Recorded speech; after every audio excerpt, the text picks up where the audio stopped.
Welcome to District 32, Immersion, inspiration for ambitious business owners with big dreams. My name is Rosemary and I'm part of the team at District 32. Helia Singh from Assurance Finance Business Solutions has joined us today.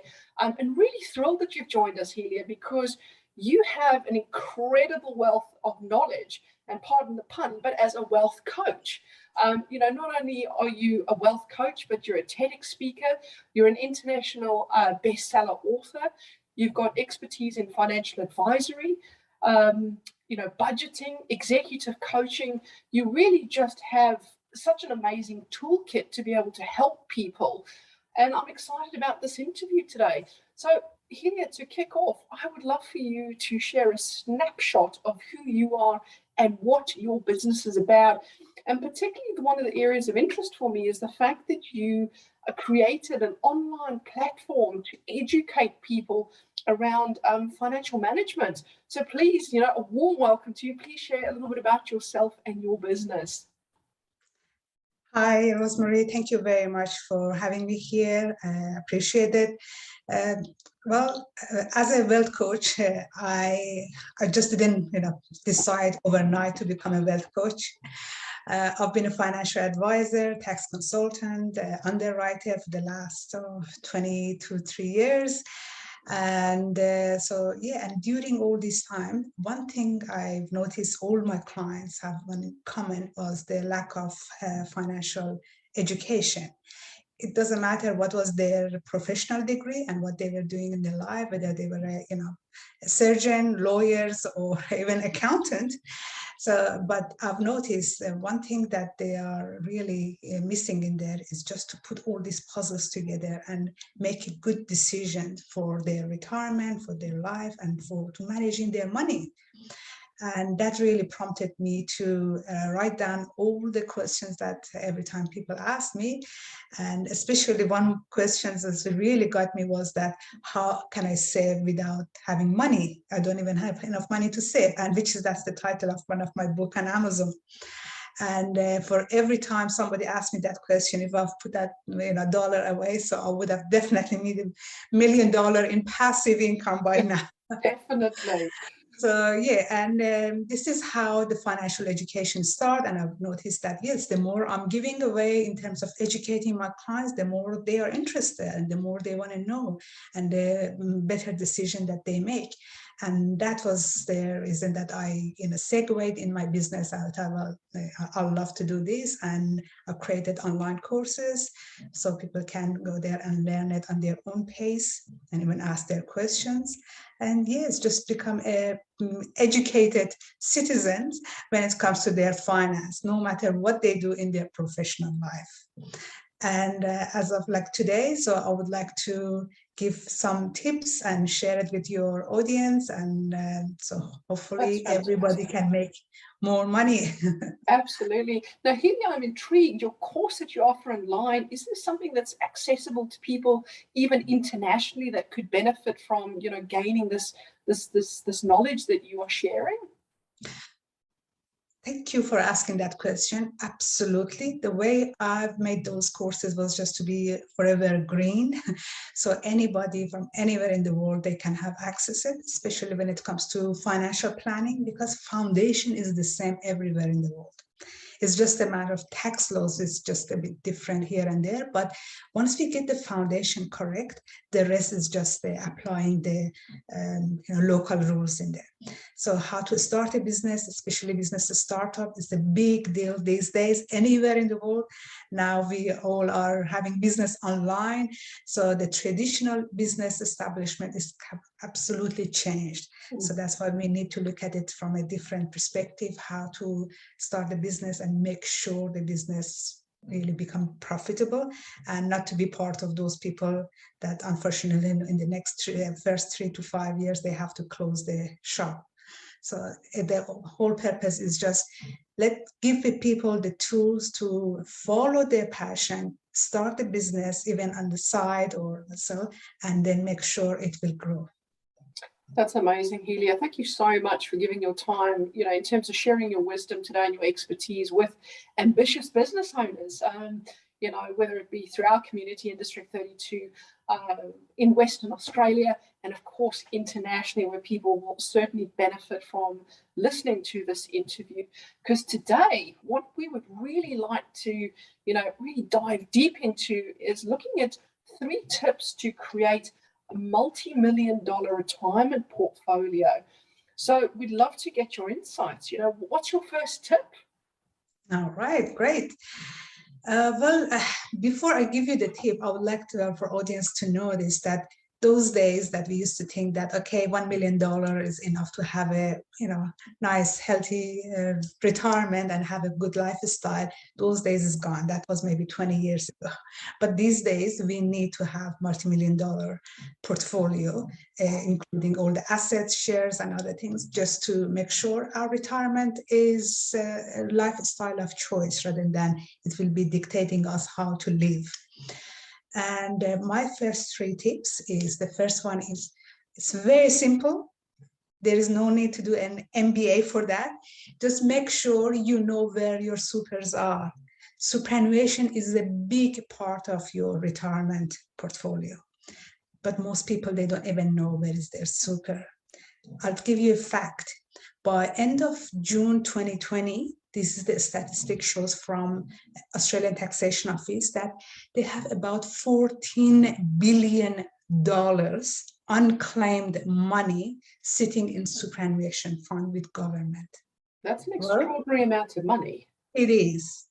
So please make sure you will find where your super, and before you put them together, obviously we need to talk to your advisor to make sure if that's the right way to do. But the reason I say that, okay, where are your money is, when you ask people, if, let's say, for example, yourself, if you have a property, or obviously everybody have a bank account, you ask them, okay, do you have a bank account? Everybody knows which bank they are in and how much money they've got in there, and whether they are receiving any interest in that, or if they've got the property, they know the address, they know how much rent they're receiving.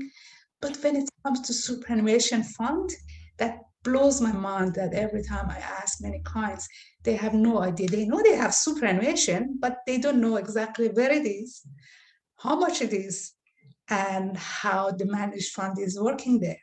So that's why you need to show an interest in your superannuation fund. So that's the first tip.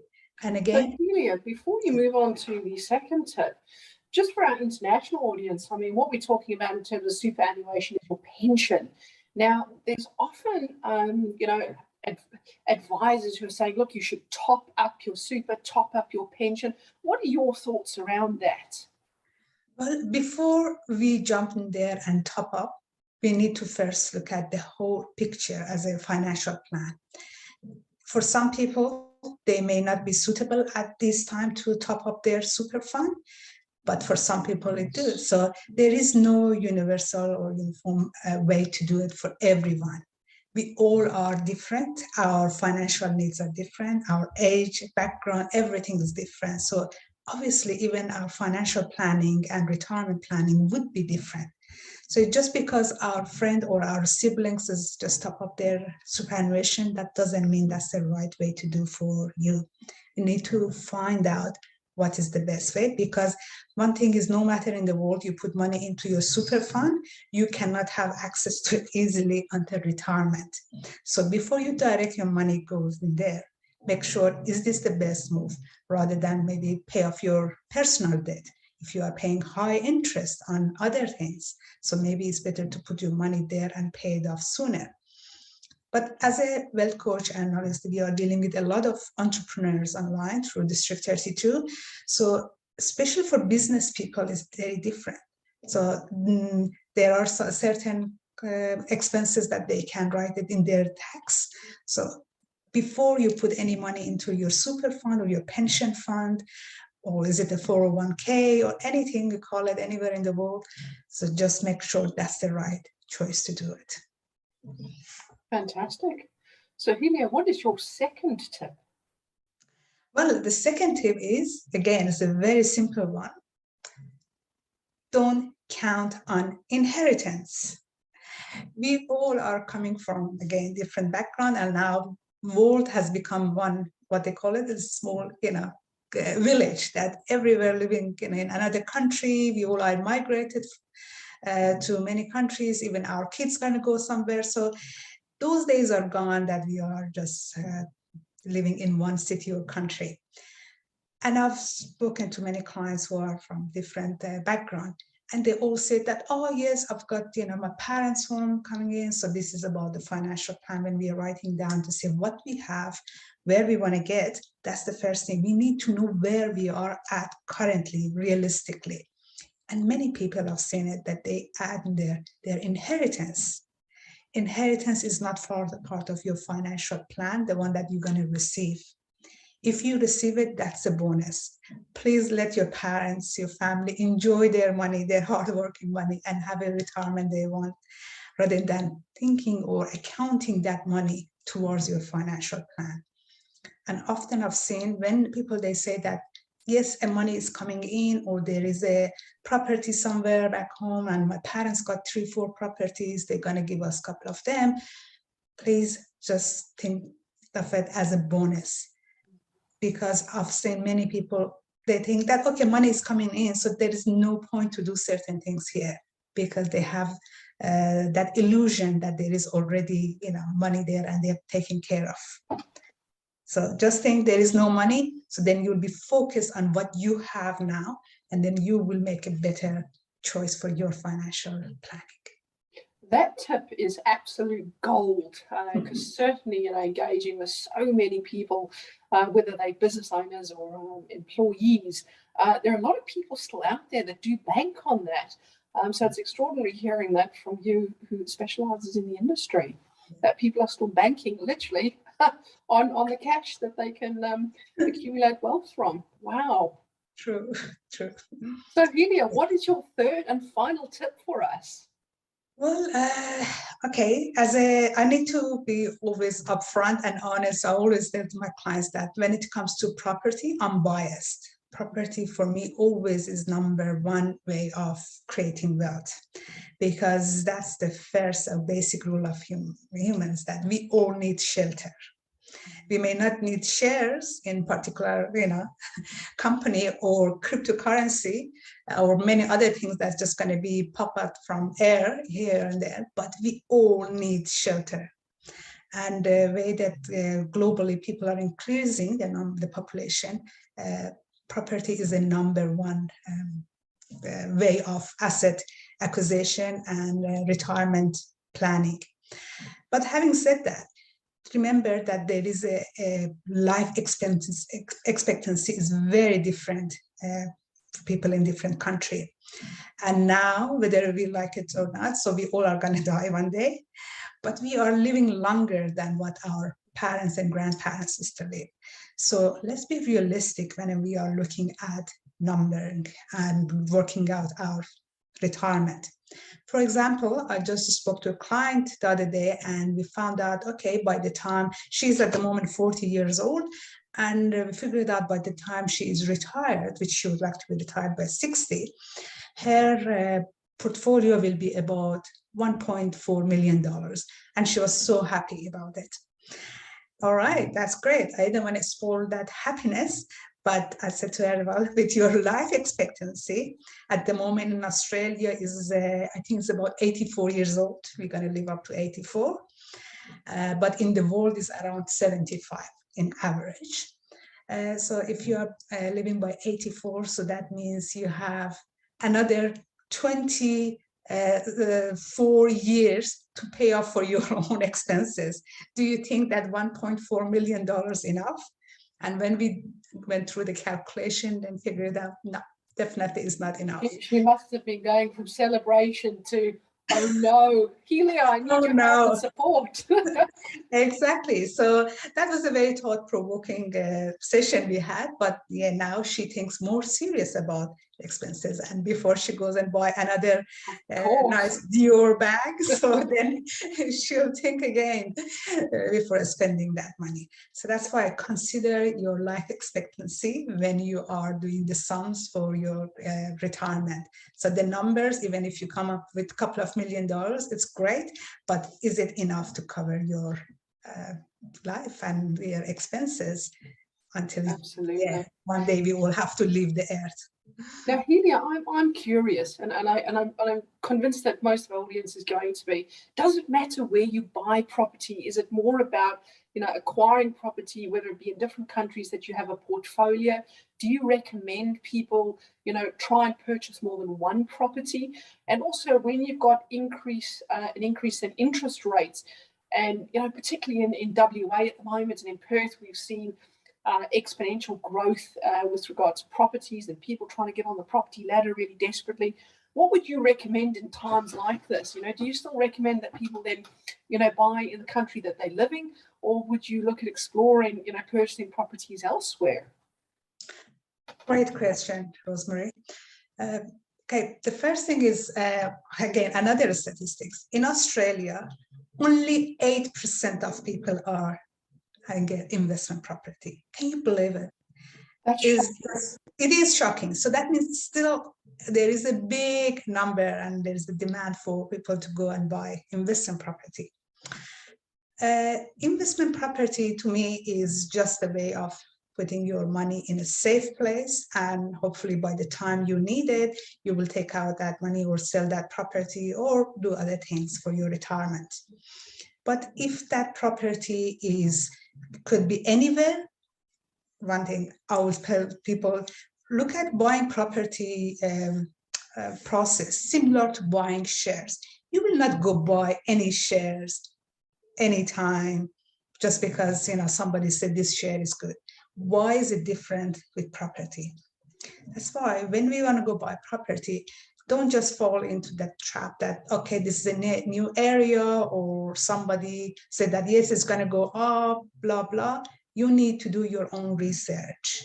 We have our responsibility to find out what is the best, not just to follow someone else's, personal opinion. And you need to seek professional advice. That advice, that's why they say the cheapest advice is the ones that are free. We all heard that. So it's just because somebody bought in that new area and they think that, oh, okay, it's good, doesn't mean you should do the same thing.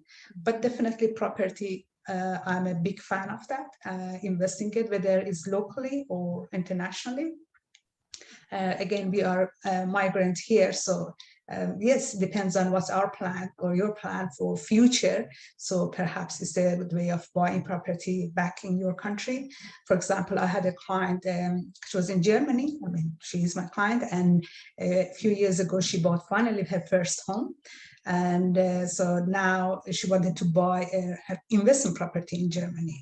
And we went through her portfolio, her age, what's their other assets, what's their plan, and we figured out that that investment in Germany definitely wouldn't be wise, and instead she bought a property in Italy. And now she is retiring next year, and she was already thanking me for making that decision, because the property are going up so high in Italy. So, and she already bought in there, and she's going to have a very good and healthy retirement in Italy and skip the cold weather from Germany. And still she's close to her kids. That's the benefit of living in Europe, obviously. So yeah, it just depends on what's the plan of individual. Because the long-term plan is something we need to stick with it. You can't just after 1 year say, change your mind, say, oh no, I don't like to go live there, so I'll sell it.